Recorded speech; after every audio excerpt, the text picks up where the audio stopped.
So today we're with Jonathan Webster of Jonathan Webster Photography. Full disclosure here, how long have we been working together? Probably 4 years for sure, maybe close to Yeah, five. 4 to 5 years. Yeah. And if you guys have seen any of the houses that I've had listed, 99% of those are shot by you. And I would say this to really any photographer that's out there. I don't know anyone better in this market that can shoot a home than you. I appreciate that. It's been a pleasure to kind of watch you grow in your business and with the techniques that you're bringing to the marketplace. And that's not to say we don't have great photographers around. I know we have great photographers, but when it comes to homes, I mean, I don't know anyone any better than you at it. It's you really put the effort into bringing out the best of that property. So why don't you kind of walk us through how you got into it? Give us a little bit of background of kind of did you grow up here in the Monroe area? Yeah, we moved here when I was 4 from Dallas, Texas, and I've been here basically my whole life. Went to Lexington and then Neville Junior High. Graduated from Neville. When I graduated, I was in a band. I played drums, and so we went straight on tour when I got out of high school, and then didn't really do college. But normally I was one in the band with the camera, so I was always kind of taking photos, and it's been something I like to do. I never thought of it being a business when I got out of that. Well, hang on, let's back up. Okay. I never heard the band name, so tell me about the band and how Uh, well, that got started. And so it's I played in a metal band. That's something I enjoy listening to, and it's just something more, I guess, challenging that I like to play. And the band was 12 Gauge Valentine. okay, We got signed to a label out of Seattle, Washington, oh, interesting. and then those called Solid State Records. They have a few like offshoots, but yeah, there's a bunch of just other heavy bands. We went straight on tour, and then did that for about three So are years. we talking like glamorous tour that you had this entourage following you around, Mm-mm. or are you talking about No, loading everybody up in a minivan and yeah. just taking out Our first van was like the old school like travel van that you'd have with like the family yeah? trip I van. got you. And then when we got signed, we used signing bonus and got the 3,500 16-passenger van and then a bigger trailer, but never to like tour bus status. But it was enough to where like we made money on the road. We didn't have to like worry about that. But when we got home, is when like, well, we got to invest back in the band. So, we're gonna be home for like 2 or 3 weeks. Here's $500 to live on. So it's like everybody goes back to their part-time job for a minute, and then we're going back on tour.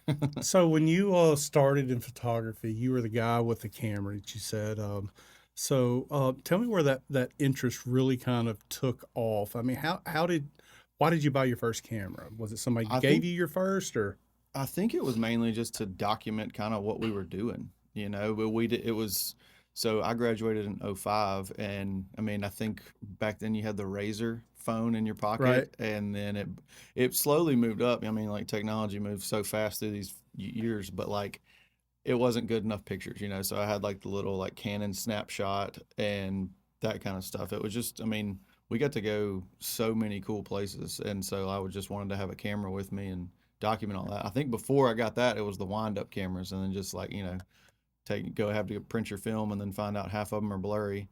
And yeah, it's so I got that. You could review your footage and then you know document the whole thing as it was going on.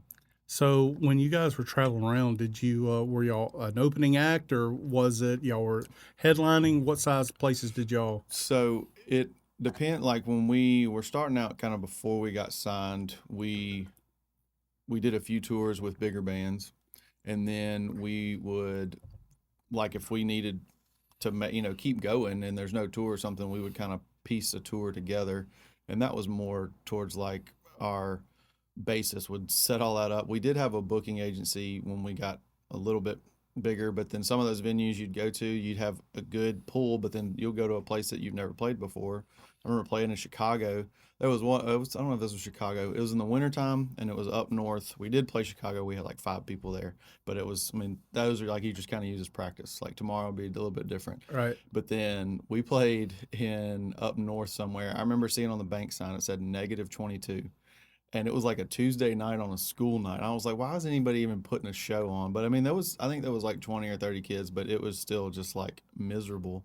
We're from the South, so we had an ice chest in our van that, we'd have snacks and drinks and stuff in. We had no idea. We stayed in a hotel that night and we go back out, and every Coke in there has busted wide open and just like ruined everything because it was that cold. Man. I Yeah. mean, from South, we're not used to that. Yeah. So, No, I I mean, didn't who would even ever think thought about it. about? I mean, Yeah. it's in the ice chest. We had I like mean, 4 jackets on. I looked like the kid from A Christmas Story. Like we just brought. I had to put all of our clothes on because I didn't know it was gonna be that cold. wow. But then going from that, when we got signed, we did some tours with other bigger bands, and then it's kind of like it's a step back because we were doing headlining tours that were ours, and we were getting paid the majority of the money, which wasn't a lot of money, but you were making more. And then you go out with bigger bands, and you get paid similar to what we were doing as headlining, but you're kind of opening up. But they have bigger draw, so you get your name in front of more people and stuff like What that. was the biggest band you feel like that y'all got to open for, or that you got to play alongside of? We did well. So there's some fest. It's I kind of take that with a grain of salt. We toured. There's a band now. They're called August Burns Red. We toured with them on one of our first tours on Solid State. It was called the Youngbloods 2 tour. And then the headliner band was actually the Chariot, but August Burns Red is still going, and they've Mhm. actually had like been Grammy nominated and stuff like that, and they're doing well. I mean, I still like love all that music and everything. And then when we played festivals, we played some like POD was there. There's a band named Under Oath that was on our label. They're still going. They're really good. And then I'm trying to remember all the big band. Like it was one day where it was just crazy. And since we were playing, like we didn't play main stage or anything, but since we were playing, we had artist passes, so we could just walk back there. And I'm like looking at guys that I look up to. Sure. They have no idea who I am. I'm just standing like backstage, and it's awesome. So when did that shift happen to where you guys felt like that music is just not the path that we're going to go to, feed our families down the road? How did that shift happen? So I got thinking about it back then, it was just like, I don't know, doing it for 3 years, it's like anything kind of turns into a job, I guess. Hmm.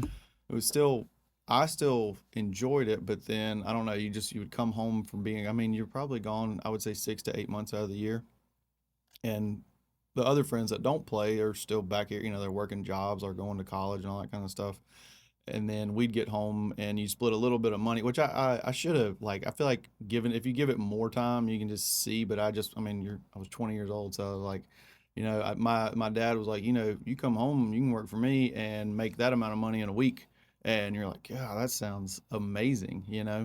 And so yeah, I stopped playing when I was 20. I think they played, like, toured 1 or 2 more years, and then they kind of stopped it, and everybody went back to school or got that job. Most of them moved to Dallas, which is kind of, they're all there now. I still keep in touch with them though and everything, so still good friends with most of the people in the band and most of the people I've met through the band.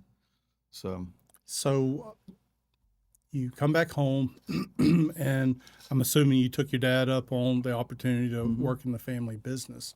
But at what point did so you're using your photography, you're growing your photography skills. Sounds like it's kind of turned into a hobby for you, something you enjoy doing. Tell me how you went from and started making that next shift to say, you know what, um, I might would like to do a little bit more than just shooting for fun. yeah. How did that start?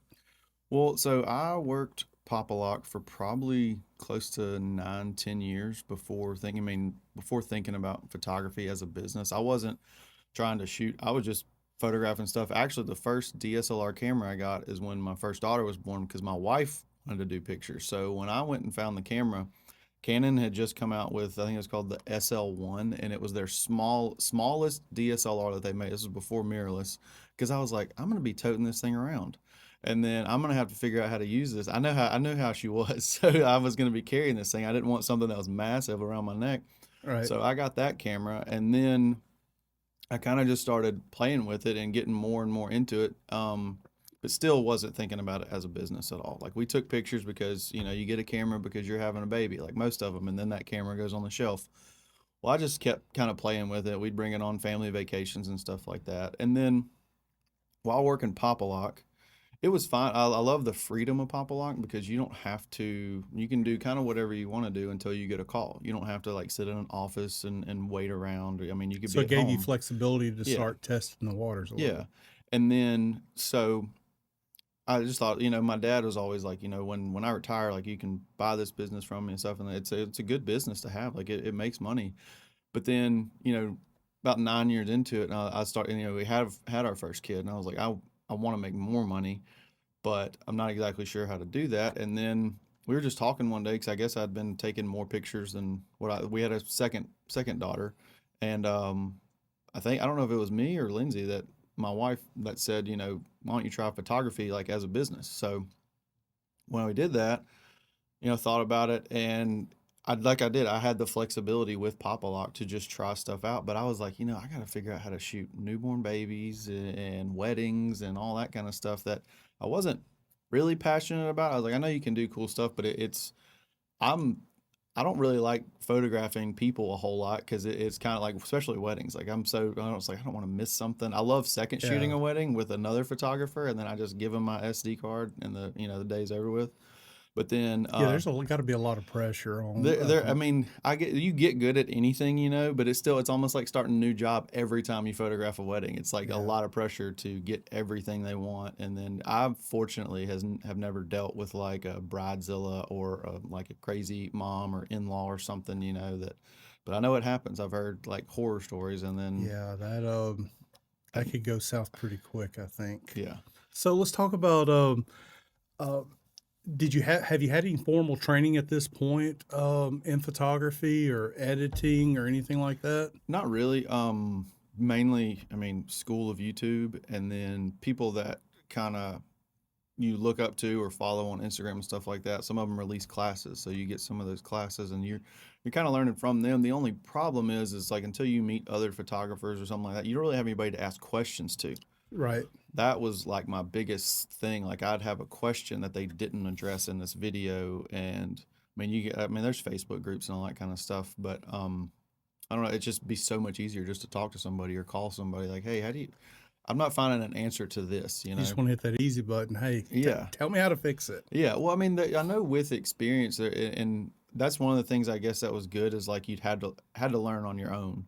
So there's certain times I'll do something when I photograph a house that because I've messed up or made the mistake or couldn't figure it out, like I learned how to figure that, fix the mistake or whatever, and now when I see that problem again, I know how to fix it instead of, yeah, I guess just having an easy button and be like, hey, how do you do this, or what's going on here? So in the real estate space, when you and I started working together, you were probably um, I'd used a few professional photographers for isolated things or specialty Hmm. properties before. But you were the first one that was mainly kind of what you did or was trying to do at that point. Yeah. And at that time, I've always, throughout my career, have understood one of the first showings a house is going to have is going to be online. So the pictures are so stinking important.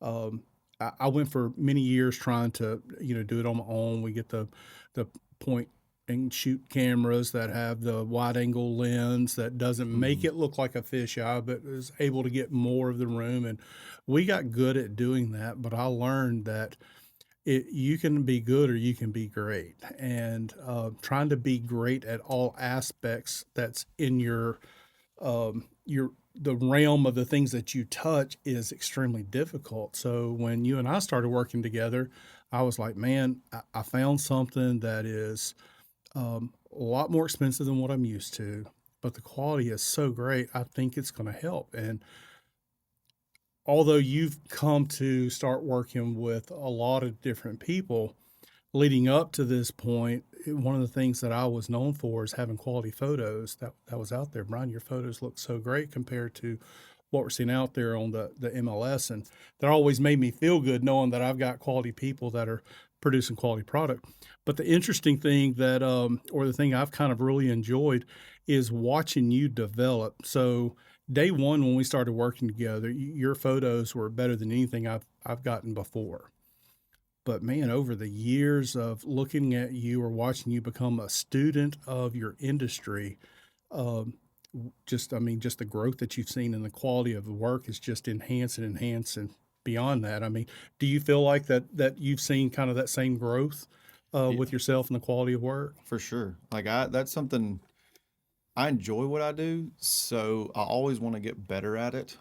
Um, I just continuously, watch class. I mean, I download stuff on YouTube about that. So like I'll play stuff, there's photography podcasts while I'm driving or photographing a house, and listen to that. And from where I started to where I am now, I mean, it's night and day. If you enjoy doing something, you'll put a lot of time into it. Yeah. And fortunately, I get to do it as a job, and I enjoy doing it. But yeah, I remember my first house that I shot was for Michael Hubbard, Well, he and was that's the one who, that connected us yeah. together. And I was learning how to do weddings and family portraits and all that kind of stuff. And then I just ran into him one night at Flying Tiger, and he was like, I've started doing real estate, and I've got a house. Would you want to photograph? I'm like, yeah, houses don't move. That'd be so easy to do. And I go in there, and I did not have a wide angle lens. I don't think I had a tripod, but I listened to a podcast, and I was like, okay, so I need a wide angle lens and a tripod. I'm like, who do I know that like would have this? And I knew another photographer here, and she had a fisheye lens, which is literally kind of just for parties. It's a fun lens, but in Lightroom you can do a lens correction to where it flattens that out. And so that's what I used for the first like 4 or 5 properties I ever shot, because that was all I had. Like that was the only person I knew with a wide angle lens. So I'm sitting here with a fisheye lens. It's like the pictures look awful in camera, but then you have to go and correct everything. But yeah, I was like, I had no idea. I was taking a single image of that and then trying just to manipulate it to where it looked. I'm like, why does this look like this? And then that's what got me into do it, because I enjoyed doing it, but I just didn't. You look at other people's pictures, and mine were not that. And so I was trying to figure out what they were doing, and I've just continued going down that road. When I got into real estate. And I don't know if the camera was like the I think it was like one of the first types of digital cameras that people started using in real estate. And they were so expensive, real estate companies would buy them, and then you would check it out and go shoot your house. And it was that camera that took that 3.5 inch floppy drive that would go in. Oh yeah. You ever remember those? No, I It never. and they had a fisheye lens on it that agents were using to shoot the house, and they didn't have Lightroom to where they can flatten it back out. It's So just like round. yeah, you got this whole fisheye view from all Yeah. that. So, it's amazing kind of how we've gotten to this point. Let's talk about equipment. Okay. So, years ago, I mean, you hit on it before that technology is growing at such a rapid rate. I would feel like someone in your line of work could go broke trying to stay up with having the latest and greatest every time. Our cell phones probably today, if you have a recent one, probably have more capability than when you probably first started when it comes to actually taking photos. That being said, equipment matters, but how you use the equipment, I think, matters more. Yeah. So talk to me a little bit about that. Well, so I've thought about it, and I've never done it. I still have an older iPhone 10, but like I really feel like you could get some decent photos, but you have to have the knowledge on how to get a decent photo with anything. You don't have to have, I mean, it helps in my line of work. I'm using my camera every single day, so it pays for itself. But to just understand, like, you could get a good photo, I feel like, with the wide angle lens on an iPhone, but still think you need a tripod, because any kind of shake in there, it'll get it in the photo, especially on in you get some of these.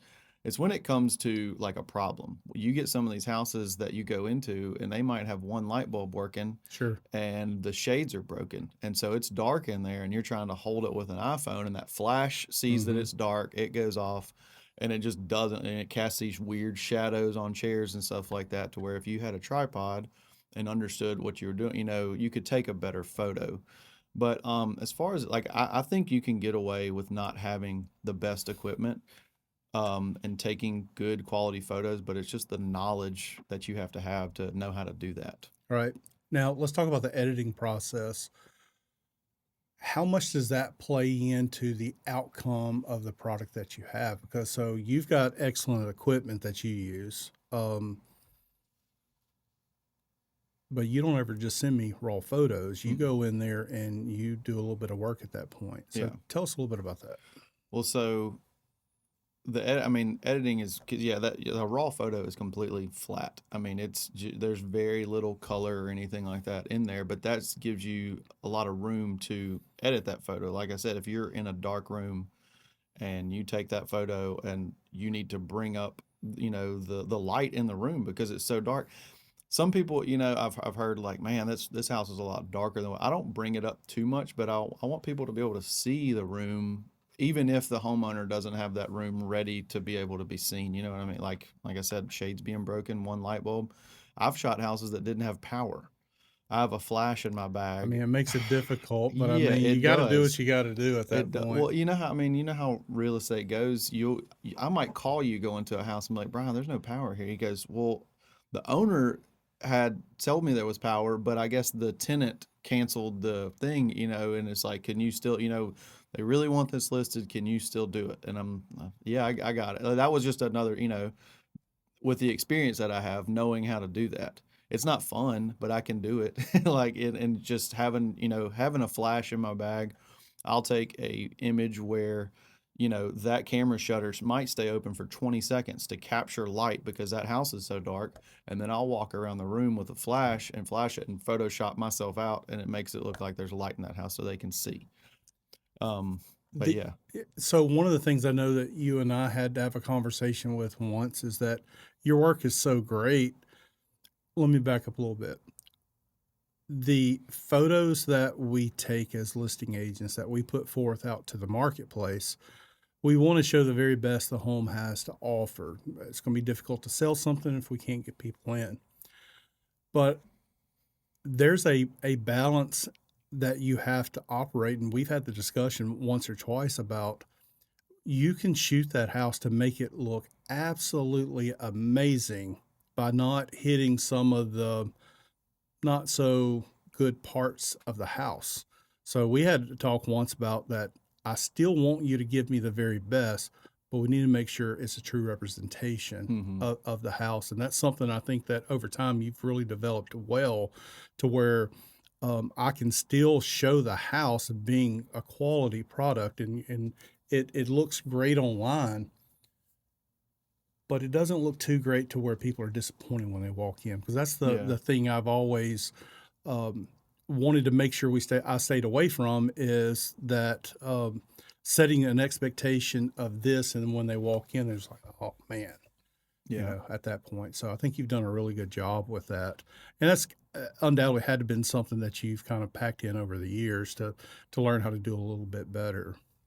Well, I like to, some things like that. I'll call if I go to a house and the agent hasn't seen it and it's not ready. I always let the agent know, and I'm not I mean, gonna like I've start. had many of those calls with you I before, know, and and it's like you don't know that, or mhm. you're told it's ready, and some people's ready is completely different than other people's ready. It's funny though. I get asked the most questions by the people's whose houses are immaculate. They're like, "Do I need to move anything, or do I need Yeah. to like get the?" I'm like, This is amazing." And then the ones who still have like piles of dirty laundry, and the beds aren't made, and all that kind of stuff. They're like, "This is the best it's been in a while." And so it's completely different scale of like who's ready for photos, but I always try and let the agent know, that this isn't really ready. Do you still want me to take the pictures?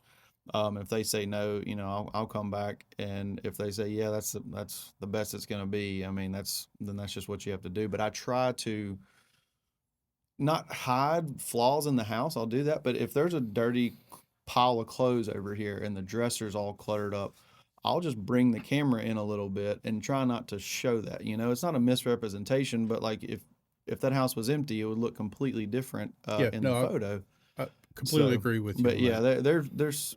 I mean, I never try because I know like if there's a hole in the wall, I can't Photoshop out that hole if they're not fixing that hole, and then certain things if there's a water stain on the ceiling, like I'm not doctoring any of that unless that's been fixed, or the agent told me like, hey, it's been fixed and we're painting that. Can you get that out of there for me? So yeah, I don't. It's kind of hard. I think the things that do misrepresent stuff is what that wide angle lens does. And I try to be mindful of that because at 16 millimeters, when you're showing a room like the room we're in now, it's a cramped room. Well, you wouldn't be able to see this whole room at 24 millimeters. So if you zoomed in, you might get a little piece of this wall and then that whole back wall. But at 16 millimeters, you can see this entire thing, and that's what kind of it's used for. But it does make the room look bigger. Yeah, you can see that a lot of times in kitchens. Not talking about your work, but just work that we see out in general public. Other people have out there where that refrigerator. Man, is that a commercial grade Yeah. refrigerator that I see? No, it's in a refrigerator, but that's that wide angle lens that they use to make it look twice as big as what it is. Well, I try not to. It's hard. So the same thing, like you'll get dining rooms that are tight. Mm-hmm. Anything that's close to that lens at 16 millimeter is comically big compared to where it's like what your eye normally sees. But to show that, I try my hardest to get away from like if I try and get two shots of a dining room, but one has that table right up against my camera, I'm like, I think I'm just going to deliver one because it just that, I mean, you're focusing on the entire table. Like that table's not going to be there when you buy the house. Right. You won't see that. So, yeah, it's, you got to think of that's just something that comes with experience is like thinking about what you're going to show and the way that that wide angle lens just makes it look distorted and like you'll have two chairs next to each other, and this chair looks like it's made for somebody who's 7 feet tall, and this one looks Right. like it's for somebody who's 5 feet tall. Right. So Well, you've grown your services that you offer over the years. Went from just your normal photography, and then you started offering drone shots. Well, right around that same time you started offering drone shots, the FAA come out and says, "Look, you can fly your drones, but if you're going to use them for professional work, you've got to be licensed to do that." mm-hmm. And I kind of held off a little while on using that, and then you got your license, and Yeah. now we're able to do drones as well. How difficult was it to get the license to? um it it's wasn't super difficult. I mean, it's difficult, but as long as you study, like the thing that I had to do was I had to schedule the test. Without that test being scheduled, I was like, well, I can study. I'm super busy right now, but I can study later. Like I need to, and when I scheduled that test, it like made you study. And that there was a Tony Northrup on YouTube did basically a full guide. It was a 2.5 hour video. And I tell you, I probably watched that thing 10 times. And then there was an app that would let you go through and it has all Like these practice questions, tests. practice tests. You could do that, and it's questions, and then you miss it. It tells you why you missed it. You got it right. It'll tell you, why that was right. Um, and it's crazy because they pull, I think, from I want to say it's like 900 questions, and it's only a 60 question test. It's all multiple choice, but you have to learn like weather charting and stuff, just in like how to read these maps that you like might never use again. And my test, I got a lot of weather chart. I'm like, I don't, I look outside. Yeah, it's a clear day. I can fly right now. It's not a thunderstorm. Basically, is the gist of it. And I was like, man, I failed that. And they printed out like right there, and I got a B on the test. So I was You're like, like, I'm good to go. yeah, I'm good. And then, but then it's a re-up. You have to take a test every 2 years, which that hasn't come up yet. But yeah, it's a shorter test, and I've heard it's an easier test. But my 2 years on my thing hadn't expired yet, so I'll cross that bridge when I come to it. So you definitely have upped the game here locally with having your drone shots. I don't use them for every property. It needs to be kind of to make sense. I'm not into getting a drone shot just to show the roof of the house. I need to make sure we have other features, or Yeah. if we're trying to show the layout of the land, I think it's great for that. But then you started getting into video, and video for me is where things are really starting to take into um, a growing area, just because so much content is consumed on our telephones, on vertical video, streaming. So video is where a lot of stuff is going, and you offer that for customers now and several different things, whether it be walking tours or doing short teaser videos for properties. Tell us a little hmm bit about what you're offering agents and other people when it comes to showcasing their property with video. So I got into video in like 2020 when COVID happened because not everybody was wanting to go into houses, or Mm-hmm. people didn't want people coming into their house because like kind of the scariness of the unknown, what was going on. And in 2020, I had my first big camera that I bought was the Canon 5D Mark III, which is great for photos, but nothing for video. And so I had my iPhone 10. It's before wide angle lenses, so I bought a little like wide angle lens to go Hmm. on there, and I'm walking around with my iPhone. And then it was basically at that time, because iPhone does so much for you. Um, I just had to figure out the editing part of it, what clipped together and what looked really, really good. And then as stuff progressed, when I got my other camera, I've started offering like I mean, it's night and day difference of what that camera can do compared to the other one. But I think like showing the house with the walkthrough was genius in there, because it got more people to be able to view that home not just by photos, but actually see how the house connects and everything like that. And then now I've just continued on that path with video. It's been like another interesting thing, because I never did video before 2020, and learning how to do all that. But now I'm having to learn, shoot vertical for certain things. People want vertical walkthrough videos, and keep it under a minute because they want it And to it's go on a reel. right, and it's And hard. It's hard yeah, trying to see what needs to be in, what doesn't. So hmm, it's always, I think, a work in progress. But there again, to be able to watch you take on something, even though video and photos, people would probably put them in the same space, it takes different skill sets to be able to do photos oh yeah, versus video and to be able to make it look good and the transitions that are going to happen. hmm, Because if you got a shaky video and the image is not the best, you're going to have people just click off of it. So they're not going to watch it. yeah. So I think video is much harder when it comes to keeping people engaged than it is a still photograph. Yeah, it's a completely different learning curve from photo, because shutter speed means one thing in photo than it does in video. It changes up your whole video. And, same thing with ISO, like learning all that to not have it grainy in the footage, yeah, it's been a completely different learning curve, but that's something like I enjoy that. And now, offering, like we've done a few interviews, and we Hmm. did a video, like that was a whole different thing, like learning how to light and audio and all that stuff. But I still think that's a great thing to do. If you can't get around to every client, something like that, you can talk a little bit about yourself, about your business, and then you Sure. can show them that before you meet them, so they know a little. They feel like doing a podcast.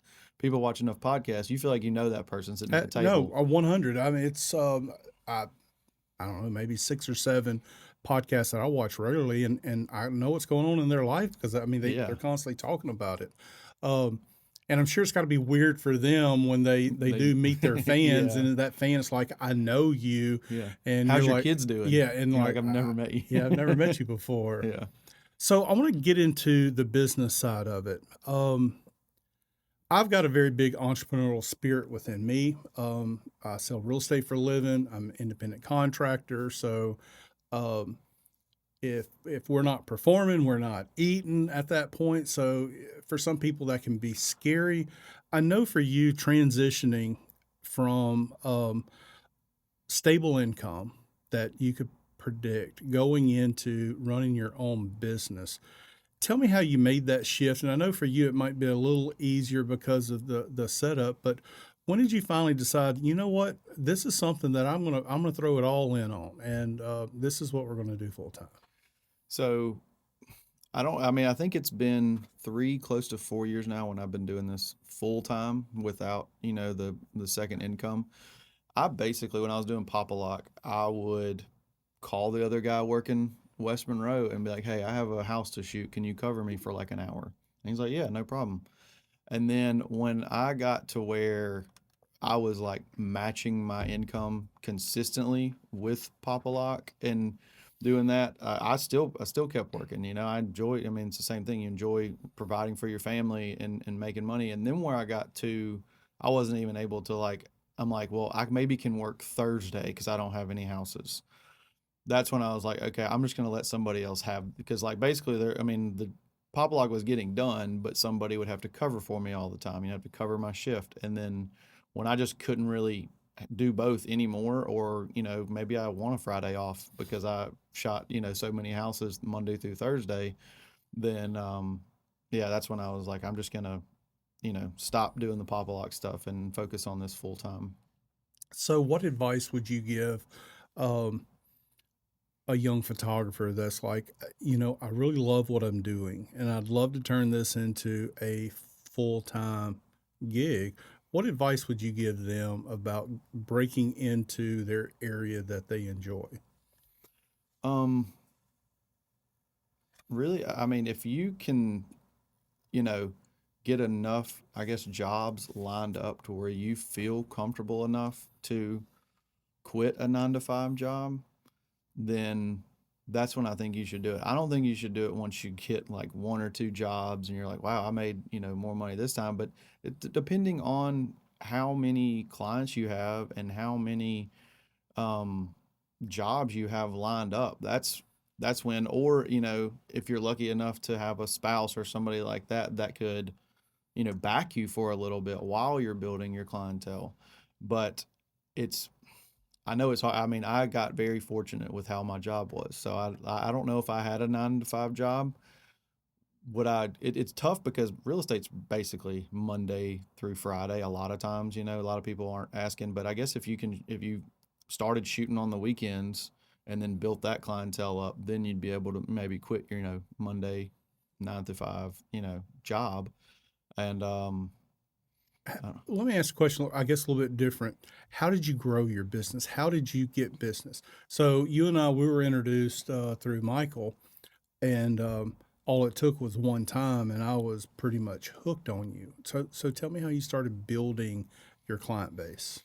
I Because guess, I would say that, not to interrupt you, but I would say that what you're about to say about building a client base could really work for any segment. You don't have to be a real estate photographer to be able to grow a client base. yeah. You're going to have your niche that you want to be in. But how did you grow your client base?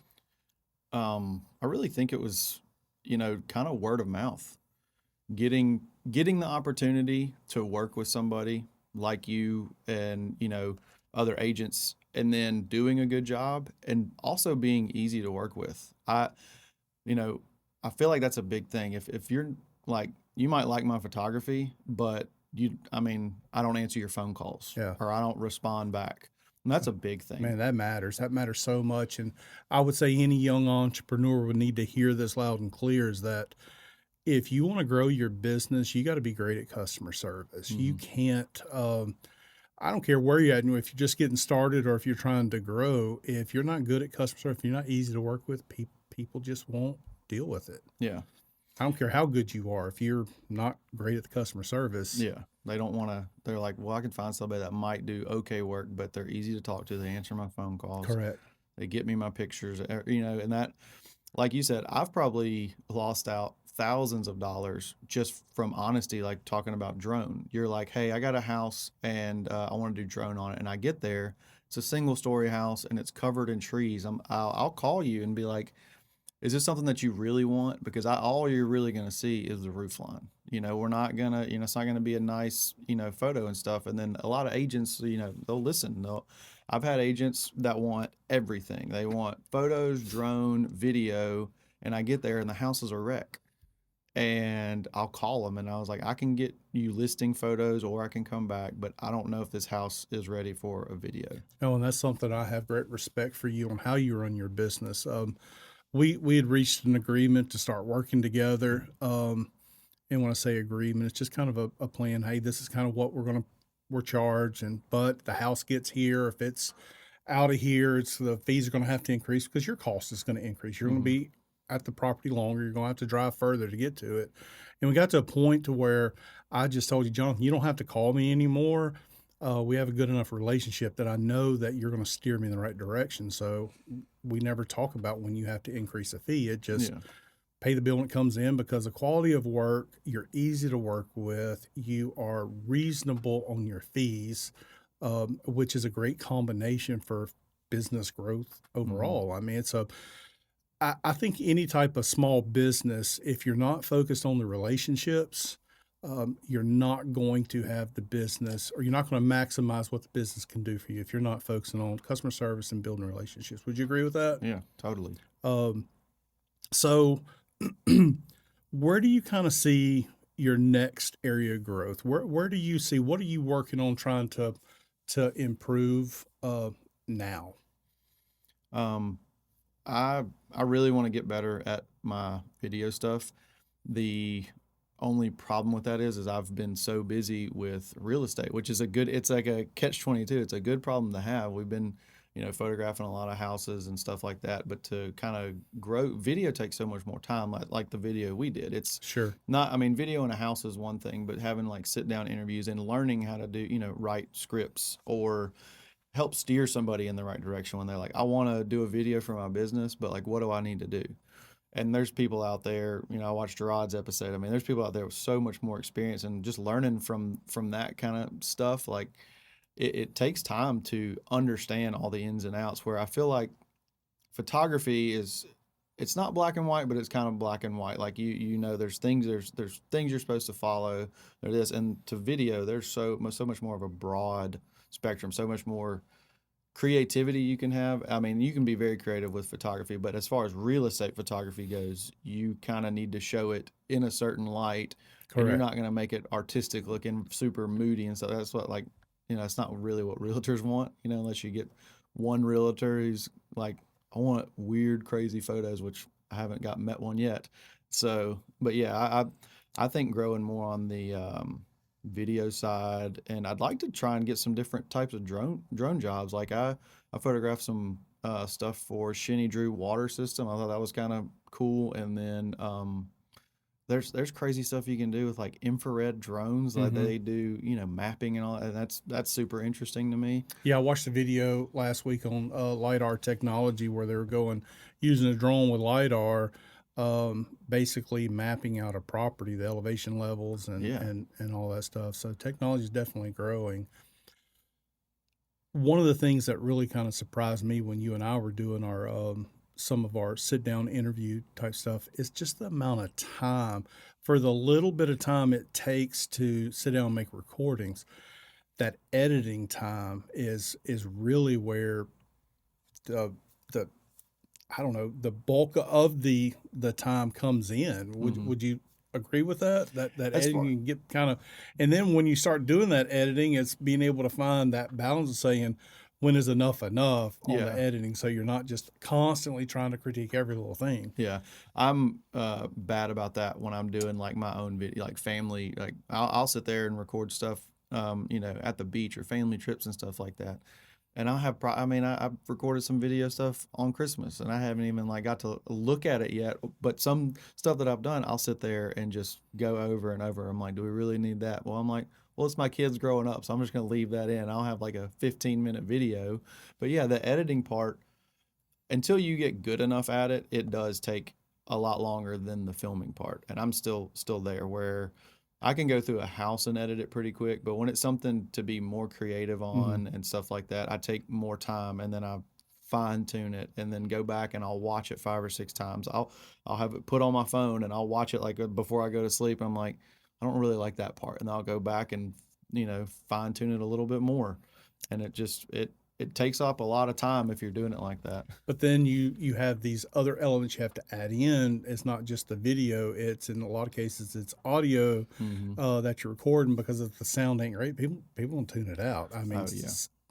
the audio, I did not realize how important it is in some cases. And even in some cases, I think more important than the actual video itself. I think you can have a mediocre video with high quality audio that goes with it is going to perform better than high quality video with really, really bad audio. Yeah, I think you get tuned out more. for sure. Now, one of the things that kind of made me kind of proud of your business is when I learned that not only are you shooting properties here, but you've been asked to go nationally for some very big corporations to actually showcase some of their properties. How many different times have you had the opportunity to do that?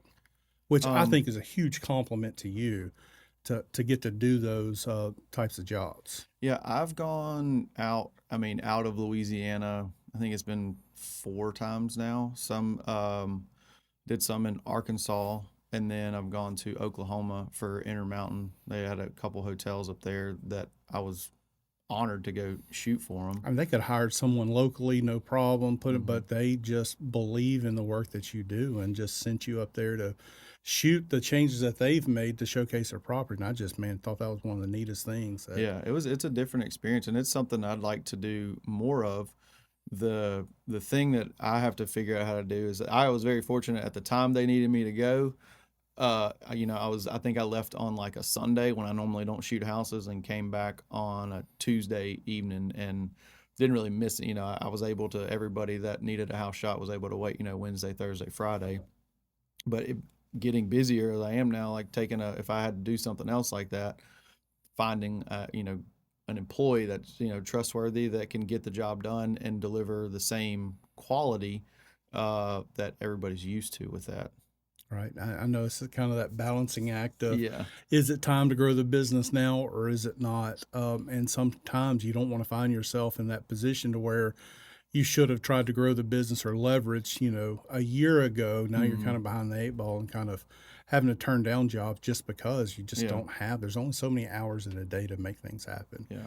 Um, what kind of in closing here, if you're just trying to give the best advice to someone who's trying to get into whether it be photography or producing videos on big scale or small scale, when it comes to equipment or what they should focus on first, what would be some advice that you would give a new artist that's trying to come in to monetize the talents that they have?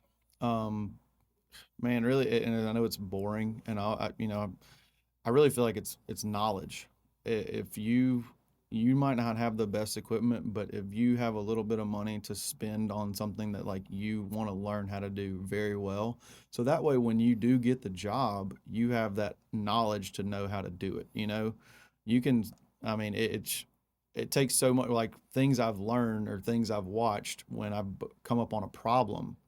That's the biggest thing. It's not, when you get there, you have a problem, or you get home to edit and like, oh no, that doesn't look like the way, I shot that, or anything like that, or on site problem solving. It just, that knowledge, having that is like the best thing starting out. And in many cases, I know for me, I try to make sure that I'm knowledgeable in anything I do before I jump out there in it. But sometimes you just don't know what you don't know until you know it. Mm-hmm. And that requires you to get out and do it. Yeah. So I would say you probably would agree with this. For those who are sitting on the sidelines waiting to perfect and not do, in my opinion, there's value for them to go out and start doing right now, because Yeah. the only way you're going to get better is through repetition. Mm-hmm. It's kind of like I view where you're at now. I think you're at mastery level on your photography. Now you're trying to get that same skill set on the video side. Mm-hmm. So, Jonathan, I am proud to call you part of my team that helps make my business successful. Your work and the quality that you put in is definitely an asset to me. So I really appreciate you coming in and just giving me this talk, and want you to know how much that we appreciate what you do for our company. It's no problem. I enjoy working with you. Welcome to the 318 Experience, the ultimate podcast for discovering the best of what our community has to offer. I'm Brian Bendily, your host and local realtor, with a passion for showcasing the people, attractions, and hidden treasures of Monroe, West Monroe, and beyond.